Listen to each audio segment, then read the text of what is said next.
están? Bienvenidas, bienvenidos a un nuevo capítulo de Con Ojo Clínico, este espacio que hacemos por las pantallas de Chile TV. Vamos a estar hoy día acompañadas.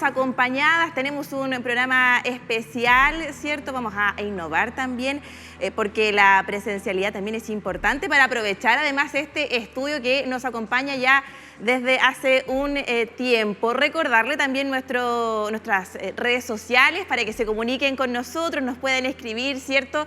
Y también comunicarse, proponernos temas, tiene alguna sugerencia para nuestro programa en esta temporada 2023, puede escribirnos en nuestro correo que está apareciendo ahí en pantalla, también en nuestras redes sociales, en Instagram, y también seguir nuestros programas ya emitidos en YouTube.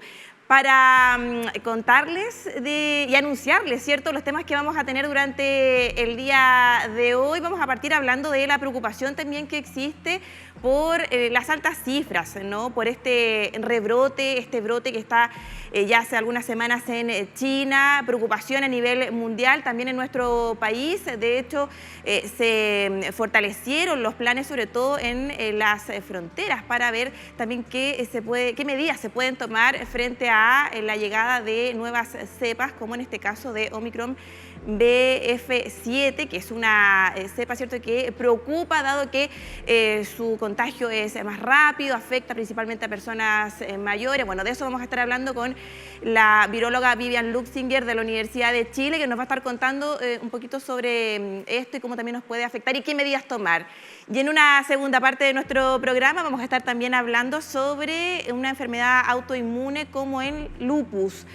No sé si sabían, pero en nuestro país cerca de 20.000 personas padecen esta enfermedad, ¿cierto? Y también hay tratamientos, hay varios temas que queremos abordar en el estudio con invitados que nos van a estar acompañando, eso en una segunda parte ya de nuestro programa. Bienvenidas, bienvenidos todos para iniciar entonces este nuevo capítulo y partir con nuestra nota que nos introduce un poco a entender qué es lo que está pasando a nivel mundial con las cifras del COVID. Nuestro compañero Darko Menantó nos preparó este informe y los invito a que lo revisemos. Miren.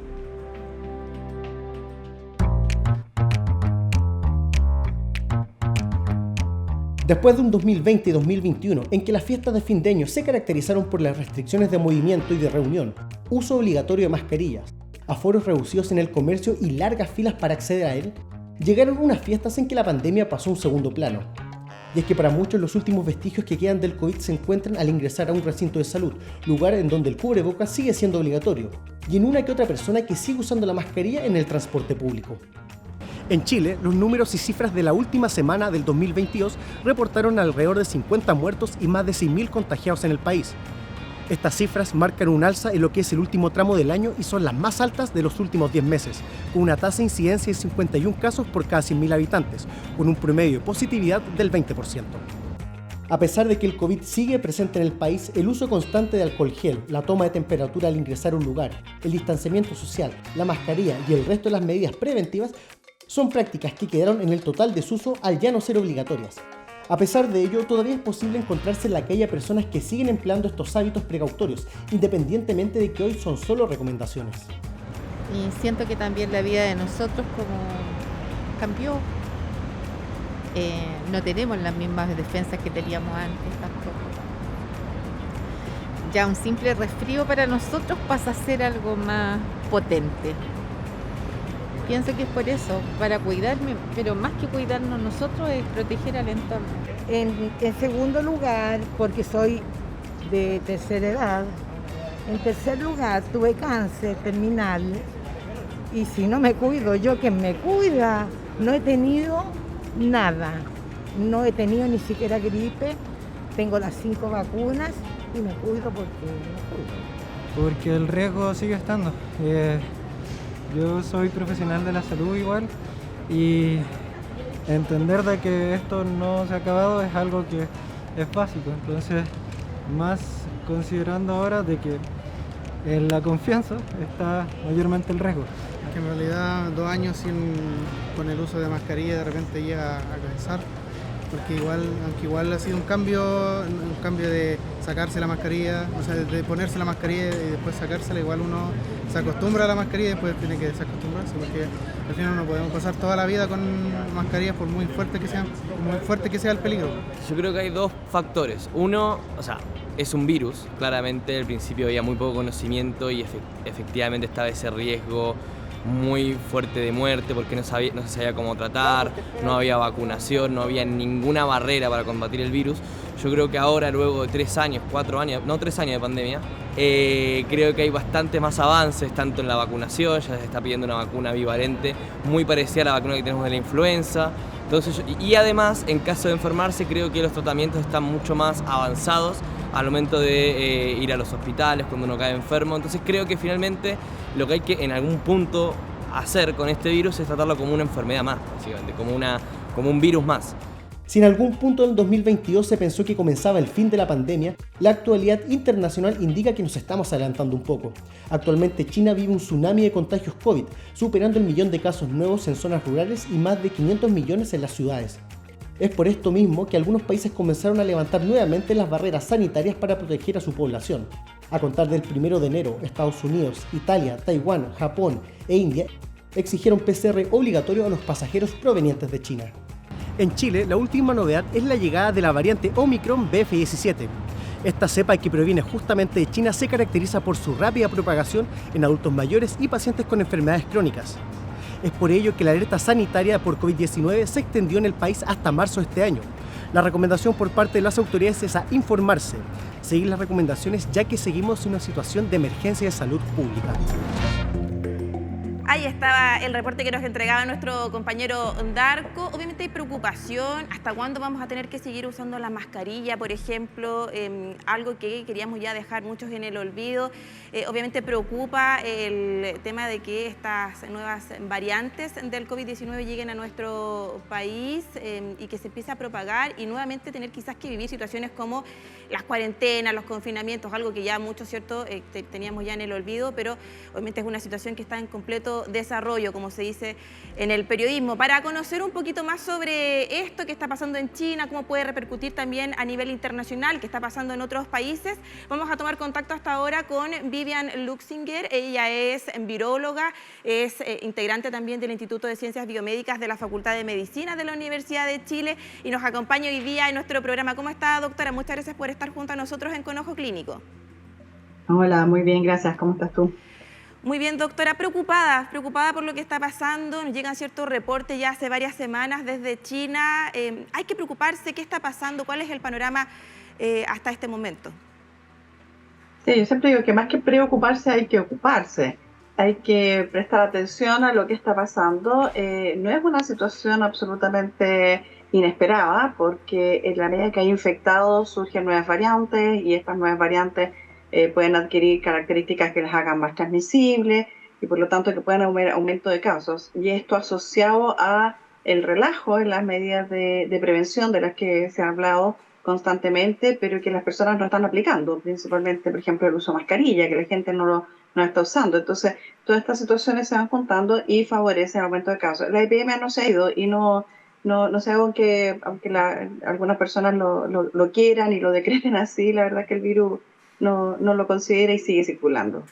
Claro, porque, o sea, si nosotros miramos en nuestro día a día, la mayoría estamos con presencialidad, ¿cierto? Salvo en algunas ocasiones usar mascarillas, si es que vamos a algún centro médico, y uno mira como desde lejos lo que está pasando en China, pero esto puede llegar a nuestro país, ¿no?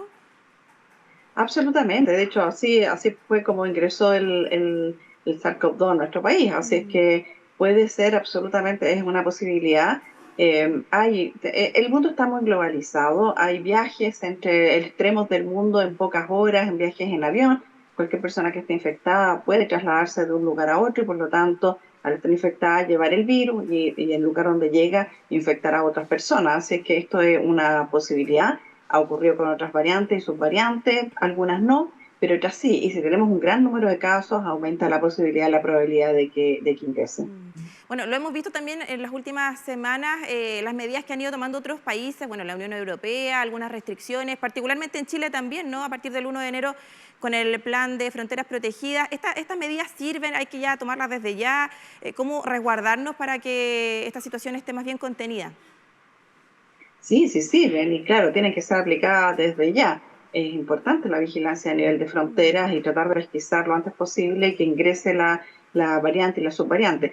Pero hay que considerar también que no son infalibles, o sea, la vigilancia no se hace en todas las personas que ingresan, de las personas que ingresan y que se toman muestras, un porcentaje de los que llegan, de ellos un porcentaje aún menor en la que se hace la secuenciación para ver qué variante o subvariante está presente en esa persona. Por lo tanto, no son infalibles las medidas, pero definitivamente sí que tienen que ser aplicadas porque hay que tratar de disminuir el riesgo. Y si no bien no podemos evitar que ingrese, es importante saber cuando ya ha llegado.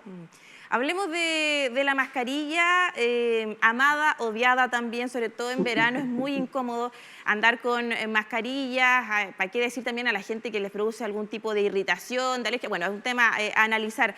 ¿Sirve usar la mascarilla? Hoy día la estamos usando en situaciones, como lo decíamos, bien particulares, ¿no? Si vamos a un hospital, si vamos a alguna consulta médica, se nos pide y se nos obliga, pero ¿deberíamos ya empezar a retomar esta práctica en el día a día, cree usted? Sobre todo en el transporte público. Absolutamente, yo creo que nunca debía haberse dejado esta práctica. Yo creo que el transporte público debería haber seguido siendo obligatorio el uso de la mascarilla, porque lo que se ha visto es que dejar en manos de las personas la decisión individual, la mayoría no la está usando. Y si tú estás en un espacio cerrado con muchas personas, obviamente si hay alguien que esté infectado, va a excretar el virus y existe la posibilidad de que otras personas se infecten. Tenemos igual un miles de infectados diarios nuevos, por lo tanto, no es que la situación sea menor o que esté controlada. Yo creo que, como dije, yo creo que debería insistirse en el uso de la mascarilla en el transporte público al menos, y en los espacios cerrados donde tienes varias personas que están juntas, que están cercanas, yo seguiría recomendando el uso de la mascarilla. Yo la sigo usando definitivamente. Una recomendación, ¿cierto?, para quienes nos siguen hasta ahora en nuestro programa en Con Ojo Clínico. Respecto a las cuarentenas, ¿en qué escenario podríamos también repetir este tipo de experiencias, ¿cierto?, que nos tocó vivir hace muy poquito, los encierros, las cuarentenas?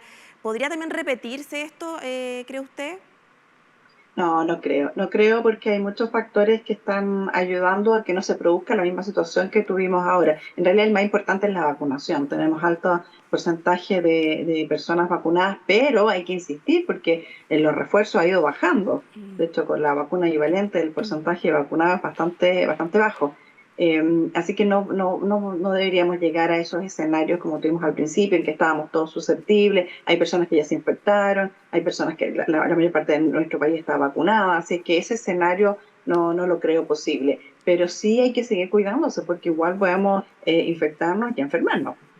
Justamente le quería preguntar por las vacunas. Estamos hoy día en proceso de vacunación bivalente, lo señalaba muy bien usted.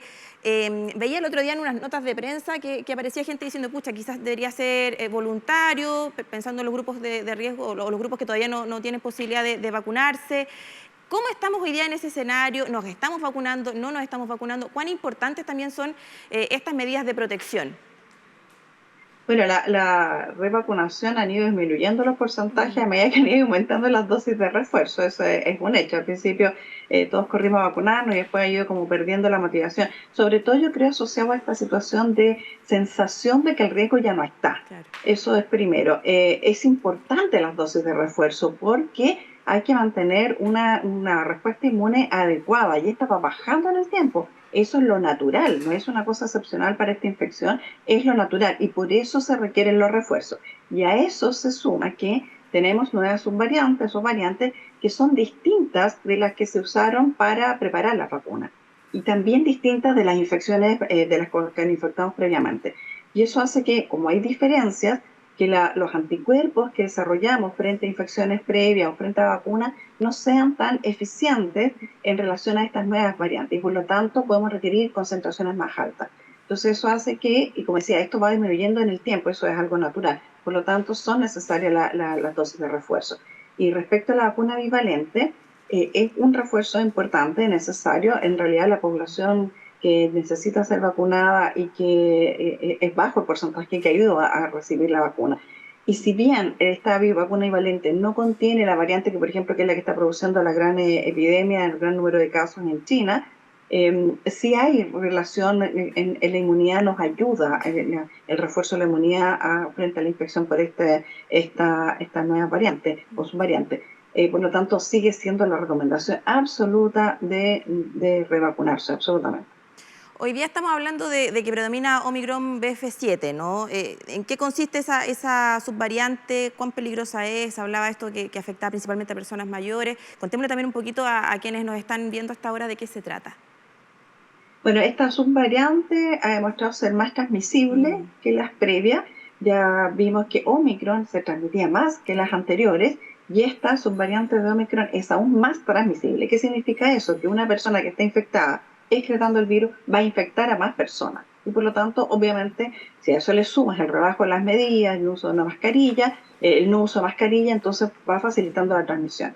Afortunadamente no se ha visto que produzca casos más graves, pero en medida que aumenta el número de infectados vas a tener una proporción que va a tener una enfermedad más grave y dentro de eso un porcentaje que va a fallecer. Por lo tanto, sigue siendo necesario tratar de evitar la infección. Y recordar que las vacunas en general, las que están en uso, no fueron diseñadas y a propósito no es prevenir de la infección, si bien en un porcentaje lo hacen. Es lo mismo que la infección natural. Hay reinfecciones, por lo tanto seguimos estando en riesgo de eso. El riesgo disminuye si estamos vacunados en relación a desarrollar una enfermedad grave y por lo tanto morirnos, pero nos podemos reinfectar y si nos infectamos podemos transmitir la infección a otras personas. Y ahí, en el caso de esta subvariante de Omicron, los más afectados serían personas mayores, quizás también enfermos crónicos. Las personas que siempre han estado en mayor riesgo de estas infecciones, que como tú dices, adultos mayores, personas con enfermedades crónicas de base, porque su respuesta inmune es menos eficiente.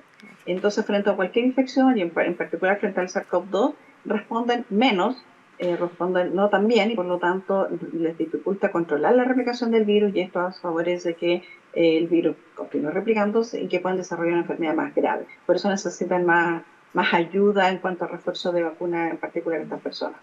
Doctora, recomendaciones para quienes nos siguen, ¿cierto? Y que ven las noticias, dicen, chuta, está pasando esto en China. ¿Qué hacemos? ¿Qué recomendaciones generales podemos entregar también? Y esta sensación de despreocupación, ¿no? De repente que uno ve como que está todo muy normal y no está tan normal, pues. No, yo creo que ahí falta la transmisión efectiva de que en realidad la epidemia no ha acabado, que el virus está circulando, como te decía, tenemos siempre miles de infectados nuevos diarios. Lo que pasa es que llegamos a cifras tan altas que ahora los 1.000, 2.000 es como nada, entonces se considera casi como que no existiera. Pero son números muy altos, frente a cualquier infección, esos son números muy altos y son infecciones nuevas. Es decir, personas que están recién detectadas la infección, son personas que van a excretar el virus y por lo tanto existe el riesgo de transmisión. Entonces, lo que hay que hacer es lo que ya hemos repetido hasta el cansancio, aunque uno la odie, usar mascarilla con toda la incomodidad que significa y todo lo demás, pero si está en espacios cerrados, si está en transporte público, si es una sala de reunión donde hay muchas personas que están muy juntas, la recomendación es usar la mascarilla con toda la incomodidad que esto signifique. Por supuesto que el lavado de manos, si puede en el transporte público, en cuanto pueda, lavado de manos, si no uso alcohol gel, evitar estas aglomeraciones, evitar estar encerrados en un espacio cerrado con muchas personas, porque hay que recordar que esta es la forma en que se transmite el virus. Si nosotros le damos la oportunidad, el virus se va a transmitir. Así es, a andar trayendo entonces mascarilla ahí en el bolso, en la cartera, no sacarla, usarla, si vamos a tomar el transporte público, evitar las aglomeraciones también. Doctora, le queremos agradecer por ser parte de nuestro programa. Usted ya nos había acompañado también antes, así que siempre es un gusto poder entrevistarla. Muchas gracias por la invitación. Que le vaya muy bien, muchas gracias. Ahí estaba Vivian Luxinger, ¿cierto? Viróloga de la Facultad de Medicina de la Universidad de Chile, hablándonos un poquito sobre la situación actual en torno al COVID-19. No está de más, ¿cierto?, andar con una mascarilla, protegernos, cuidarnos, el uso de alcohol gel, medidas que deberíamos ya tener bien incorporadas en nuestro día a día, ¿no? Para protegernos no solo a nosotros, sino que también a quienes nos rodean. Vamos a hacer una breve pausa ahora en el programa, pero les quiero contar que tenemos novedades, porque nosotros acá en Con Ojo Clínico siempre nos estamos renovando, estamos innovando. Vamos a tener una sección nueva. Solo les voy a decir que se va a llamar Mirada Vivencial. A la vuelta les voy a contar quién la protagoniza y de qué se va a tratar. Eso a la vuelta de la pausa, ya volvemos.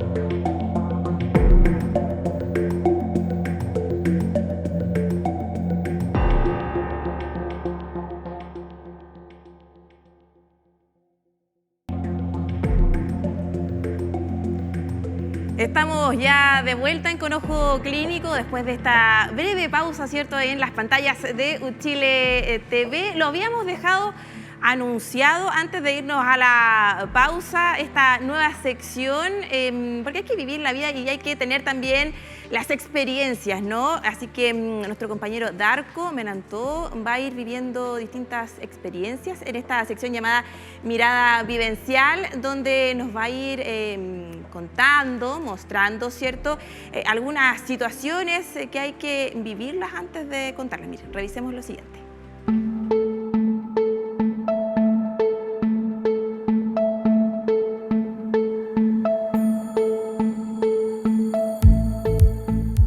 Clínico, sabemos que para conocer y acercarnos a cualquier tipo de experiencia no basta con que solo te la cuenten, hay que vivirla.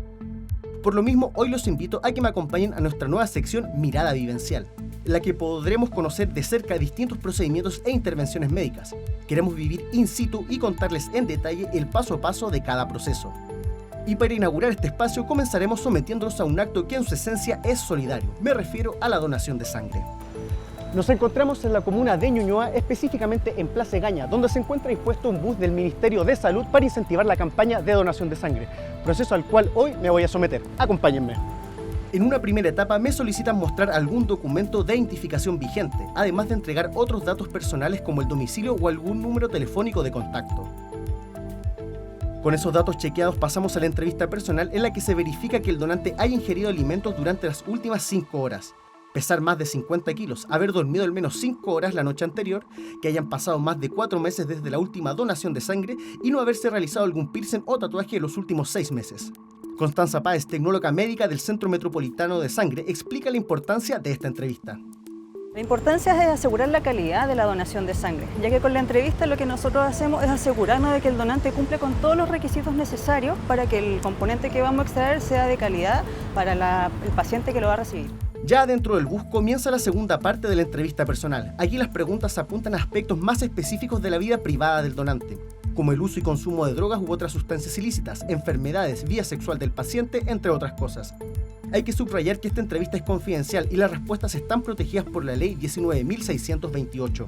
Exactamente, porque la entrevista tiene que ser confidencial. Como se tratan temas privados de la persona, no lo podemos conversar aquí en la mitad de la plaza, porque eso implica que lo más probable es que la persona vaya a mentir o vaya a ocultar información. Lo que nosotros queremos es que la persona se sienta en confianza completa para poder dar todos los datos que nosotros les pedimos. Con la entrevista lista pasamos a la última etapa previa a la donación, que consiste en unas breves evaluaciones físicas para corroborar que estoy en óptimas condiciones para ser donante. Pero eso y más lo seguiremos viendo en una siguiente cápsula de Mirada Vivencial. Ahí estaba nuestra mirada vivencial con esta experiencia de nuestro compañero Darko, que durante 4 semanas nos va a ir contando un poquito más respecto a este tema, porque hay que vivir las experiencias, ¿cierto? Y es mejor contárselos desde ese mundo.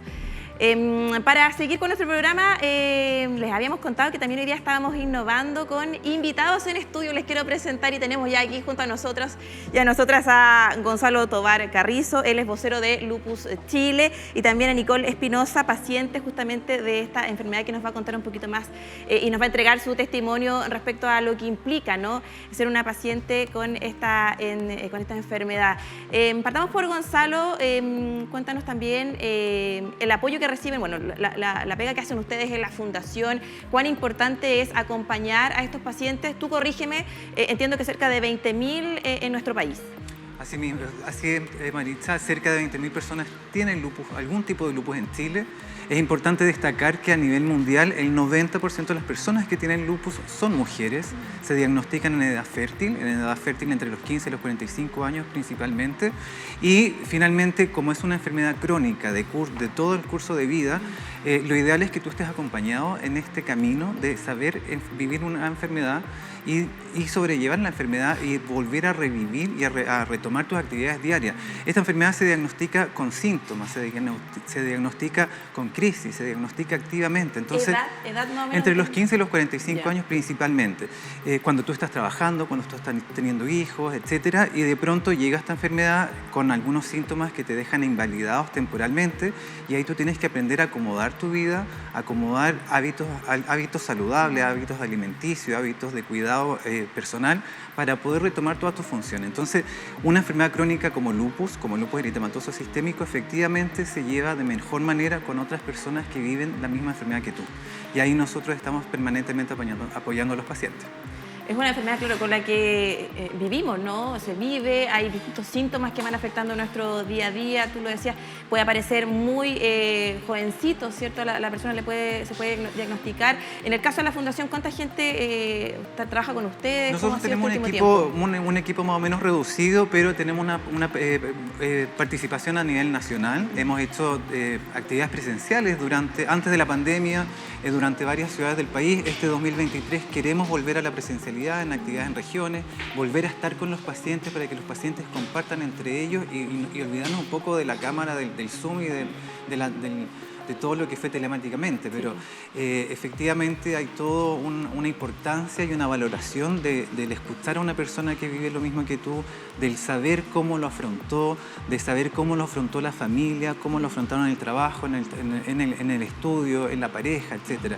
Cómo se desarrolla una buena relación con un médico tratante, cómo buscamos un médico adecuado para darle con la enfermedad, y todo eso vamos viendo en la Fundación. Recién Gonzalo Nicol nos decía esto de vivir, ¿no?, con esta enfermedad. ¿Cómo ha sido para ti vivir con lupus? Ha sido todo un proceso bien largo. Yo fui diagnosticada antes de los 15 años, entonces se ha formado toda mi vida en base al tratamiento, en base a los cuidados que requiere y en base también a los síntomas que van apareciendo. ¿Cómo te diste cuenta tú? ¿Cómo fue que te diagnosticaron? Me diagnosticaron porque, bueno, mis papás se dieron cuenta que yo estaba bajando muchos niveles de energía. Estaba con una fatiga crónica, se me estaba manchando la cara, estaba bajando de peso y me dolían mucho las articulaciones. Entonces ahí obviamente mi mamá me llevó al doctor, un pediatra que habíamos visto toda la vida, y él dijo, esto va más adentro. ¿Cómo fue ese momento? Porque obviamente la información que de repente uno tiene de alguna enfermedad como el lupus, ¿cierto? No es tan común. ¿Cómo fue para ti recibir eso? ¿Cómo fue para tus papás? El apoyo también que tuvieron que... O sea, yo creo que fue más difícil para ellos porque ellos entendían más o menos todo lo que se venía. Tuvimos la ventaja de que fue un diagnóstico súper rápido. Alrededor de 1 mes, 2 meses yo ya estaba diagnosticada. Entonces empezamos el tratamiento muy rápido. Nos costó mucho, me acuerdo, que encontrar reumatólogo infantil en esa época. Pero el reumatólogo lo explicó de tal forma en que yo dije, ya, es como... es. ¿Y de ahí han pasado cuántos años? ¿Cómo ha sido tu vida? Llevo 20 años ya con lupus. 20 años. Sí, han sido distintas etapas porque pasa por inactividad, entonces uno puede un poco hacer una vida un poco más normal. Respecto, siempre cuidándose del sol, ¿cierto? La alimentación también hay que trabajar eso, ¿no? También, porque hay ciertos medicamentos que obviamente van jugando mucho con el tema del peso, o de que hay que tener ciertos cuidados para no producir inflamaciones. Entonces la alimentación también juega un rol bastante importante. Obviamente uno siempre tiene que estar comiendo algo un poco más natural, ¿cierto? Irse más por el lado más sano, tanto en deporte, en alimentación, en vida en general, para poder lograr mantener el equilibrio entre el lupus y la vida cotidiana. Esto para ambos. Han pasado 20 años desde que tú partiste, ¿cierto?, con esta enfermedad. Obviamente los tratamientos han ido cambiando y también las prestaciones. Entiendo que esto se puede tratar hoy día con la ley Rigarte-Soto, con GES. Gonzalo, si nos puedes también contar un poquito sobre eso. Sí, efectivamente, por lo menos el lupus eritematoso sistémico cuenta hoy día con garantías de acceso y de coberturas para tratamientos por GES. Y también tenemos un medicamento que nos había quedado fuera, un medicamento biológico a través del Rigarte-Soto. Por lo tanto, somos de las pocas enfermedades en Chile, de las pocas patologías que tenemos todo el arsenal terapéutico cubierto y garantizado. Eso que es importante, ¿no? Pero sumamente importante. El GES para nosotros llegó el año 2013 y me acuerdo haber visto el antes y el después, donde había todo un estrés financiero de cómo financiar y cómo lograr costear los medicamentos, que en ese tiempo no existían los bioequivalentes, no existía mucha cantidad de marca, por lo tanto tenía solamente la marca original original, y la gente se endeudaba, la gente no lograba comprar los tratamientos, la gente se moría, perdía órganos y también se suicidaba por todo este estrés financiero y el estrés y el peso de llevar una enfermedad. Hoy día efectivamente la gente accede a los tratamientos, están con cobertura, están garantizados por el Estado de Chile, por lo tanto hemos visto cómo la gente hoy día ya no se muere tanto, ya no lo pasa tan mal, están con sus tratamientos, están mucho mejor que hace muchos años atrás. Y eso es un privilegio que no todos pueden contar en Chile, que tengamos todos los medicamentos para toda la enfermedad cubiertos. Sería bueno que quizás ustedes, nosotros algunos sabemos, pero hay personas que quizás no tienen ni idea qué es la ley Ricaurte-Soto. Si pudiéramos brevemente resumir, ¿cierto?, que esto partió hace poquito. Bueno, la ley Ricaurte-Soto es un fondo, es una ley que crea un fondo de alto costo para tratamientos de alto costo, donde solamente se incluyen los tratamientos. Se pueden ser tratamientos, alimentos, dispositivos médicos.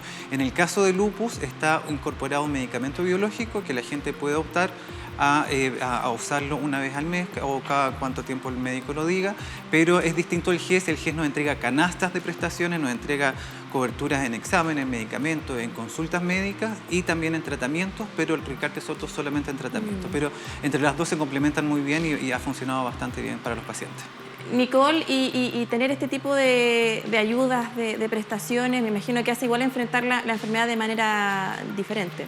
Claro, o sea, quita el peso de lo económico en cierto modo y uno se puede centrar más quizás en otras prestaciones, porque obviamente la canasta te entrega ciertos medicamentos o ciertos especialistas, pero uno con el lupus tiene que ir cambiando también, ir viendo más especialistas, entonces se puede enfocar económicamente en eso.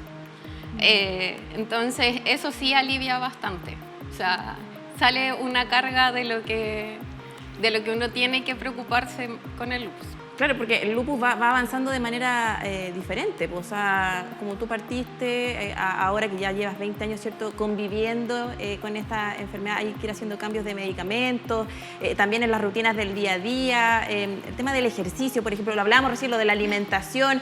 ¿Cómo tienes que ir acomodando también tu...? Claro, ahí va dependiendo mucho de cómo uno se va sintiendo, cómo está el lupus también, si está con un proceso de actividad o inactividad, cuánto yo me puedo ir exigiendo también. En temas de ejercicio hay días en que obviamente días buenos y días malos, que uno se quiere levantar o no se quiere levantar, o que te gana el cansancio o no, y ahí es donde también entra un poco la motivación y la constancia que tiene que tener uno. Claro, la rutina, lo metódico que uno tiene que también ser para poder enfrentar esto. Otras consultas que surgen, ¿cierto?, cuando uno habla de lupus, ¿esto es hereditario? ¿Qué examen tengo que hacerme? ¿Puedo yo saber si puedo llegar a tener esta enfermedad para un tratamiento? ¿Está en Chile la capacidad de poder seguirlo o quizás tengo que irme fuera de Chile a buscar otras medicinas? Ya, súper buenas las preguntas. Primero voy a partir al revés. Efectivamente, en Chile tenemos todo lo necesario para tratar la enfermedad. Entonces, y es muy común que los papás, sobre todo los papás, cuando tienen un hijo recién diagnosticado, nos dicen, ¿a dónde me voy? Me llevo... No, a ninguna parte hoy día acá en Chile tenemos buenos profesionales, buenos centros asistenciales, en el sistema público, en el sistema privado, así que hay que quedarse acá. Uno tiene las raíces hechas acá. No necesitamos buscar más afuera. El diagnóstico es súper complejo. Acá y en todo el mundo. Aquí esto es diferente, por ejemplo, con diabetes o con hipertensión, que si yo me salgo en un rango ya tengo diabetes o ya puedo tener hipertensión, o si salgo positivo o negativo en un test de ELISA puedo tener VIH. Aquí no hay un examen único, sino que es una batería de exámenes que lo va a manejar y lo va a dirigir un médico especialista en reumatología, un reumatólogo.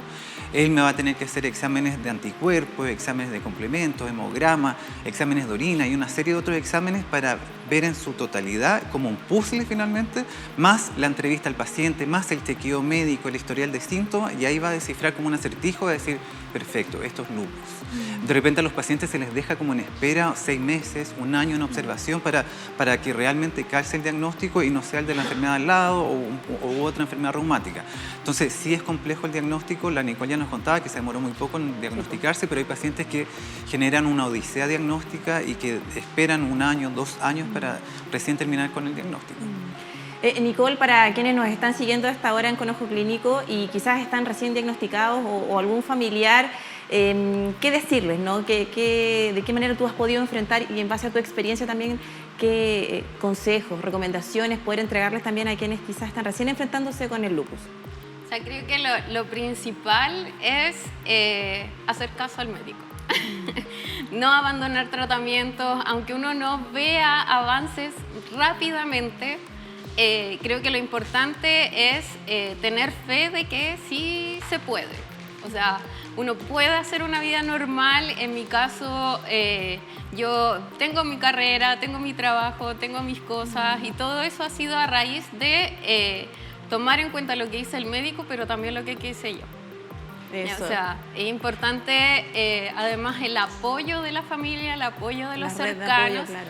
El apoyo que da la agrupación también. O sea, hay mucha gente que llega súper perdida a la agrupación y ve que sí se puede, que sí hay personas que sí les resultó, otras personas que dicen, no, sabes que yo te recomiendo tal médico.